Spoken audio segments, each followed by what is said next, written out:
Cooking channel. Kali ini Didis mau buat roti ala Korea. Ditonton sampai habis ya.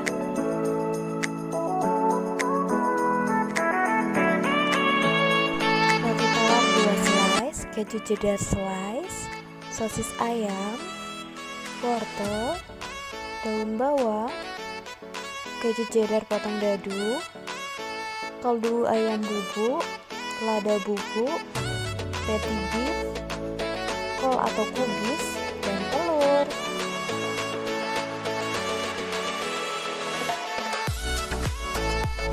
Masukkan telur, lalu kaldu bubuk, lada bubuk, kol, wortel,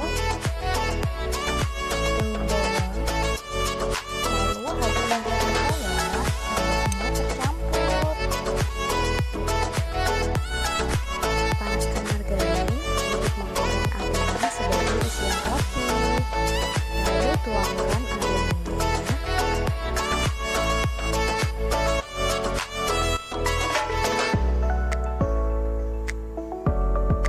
Masukkan keju cheddar yang dipotong dadu. Lalu tambahkan patty beef.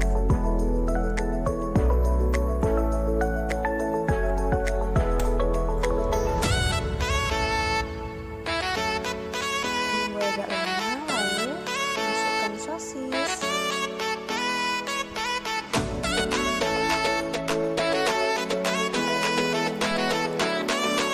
Tunggu hingga bisa dibalik ya. Balik adonan. Ratakan sebentar, lalu tiriskan. Ini cara membuat tekan-tekan. Panaskan margarin sedikit di telur, lalu masukkan roti yang mau dipanggang. Jangan lupa dibalik ya. Setelah itu ditiriskan. Saran penyajian ala Didis: ambil 1 buah roti, masukkan isian, tambahkan saus dan bubuk cabai sesuai dengan selera teman-teman. Tambahkan selada jika teman-teman suka. Lalu tambahkan keju cheddar slice. Jika tidak suka bisa di skip ya teman, atau diganti dengan yang lainnya. Lalu tutup dengan roti lagi. Cara, roti Korea ala Didis sudah selesai. Selamat mencoba dan menikmati. Jangan lupa like, subscribe, komen, dan share.